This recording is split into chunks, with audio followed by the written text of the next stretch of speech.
نیت کے لیے کوئی لفظ نہیں ہے. بہت سارے لوگ دعا سکھاتے ہیں نیت کی دعا یاد کر لو، وہ غلط ہے. نبی صلی اللہ علیہ وسلم نے نہیں سکھائی ہے، اس لیے وہ بدعت ہے، اسے چھوڑ دینا چاہیے. اسی طرح سے تنبیہ یہ ہے کہ بہت سارے لوگ رمضان میں بہت ساری ایسی بحثوں میں الجھ جاتے ہیں جن کا کوئی فائدہ نہیں. اللہ کا دین ہماری آپ کی بحثوں کے ہمیں اور آپ کو بحثوں میں وقت نہیں ضائع کرنا چاہیے، بلکہ اللہ کا جو صحیح دین معتبر علماء کے راستے سے، معتبر لوگوں کے طریقے سے ہم تک پہنچا، اس دین کو قبول کر کے اس پر عمل کرنا چاہیے. یہ ہمارا طریقہ ہونا چاہیے. بعض چیزوں کی بحث بلا وجہ کی ہوتی ہے اور اس میں سارا وقت ہم ضائع کر دیتے ہیں اور وقت کی قدر و قیمت کو نہیں سمجھتے.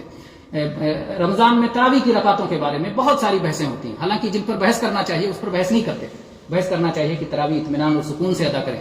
قرآن پاک کی تلاوت جیسے اللہ نے تلاوت کرنے کا حکم دیا ہے، ترتیل کے ساتھ ٹھہر ٹھہر کے ویسی تلاوت کریں، رکوع اور سجدہ اطمینان سے کریں. یہ ساری باتوں پر بات کرنا چاہیے تو اس پر بات نہیں کرتے. رکعتوں کا مسئلہ وسیع ہے، کشادہ ہے. اس میں آدمی کوئی کم پڑھے کوئی زیادہ پڑھے، اس لیے کہ رات کی رکعتوں کی تعداد متعین نہیں ہے. یہی سب سے صحیح بات ہے. سب سے صحیح بات یہ ہے کہ رات کی رکعتوں کی تعداد متعین نہیں ہے، اس لیے سلف سے مختلف رکعتیں ثابت ہیں. خود نبی صلی اللہ علیہ وسلم سے جب رات کی صلاح کے بارے میں پوچھا گیا تو آپ نے فرمایا کہ 2 رکعت پڑھتے جاؤ، جب صبح کا خطرہ ہو 1 پڑھ لو، سب فطر ہو جائے.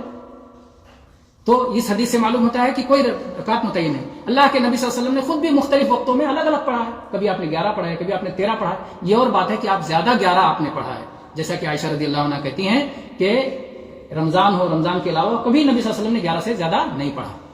ما یزید فی رمضان ولا غیرہ علی 11 رکعت. رمضان ہو، رمضان کے علاوہ کبھی 11 سے زیادہ نہیں پڑھا. تو یہ عائشہ رضی اللہ عنہ نے اپنے علم کے مطابق کہا ہے. دوسری امہات المومنین میں سے دوسری جو ہے زوجہ ہیں نبی صلی اللہ علیہ وسلم کی، وہ بیان کرتی ہیں 13 رکعت اس میں ہو جاتا ہے. تو اس سے معلوم ہوتا ہے کہ 11 سے زیادہ بھی پڑھ سکتے ہیں، جائز ہے.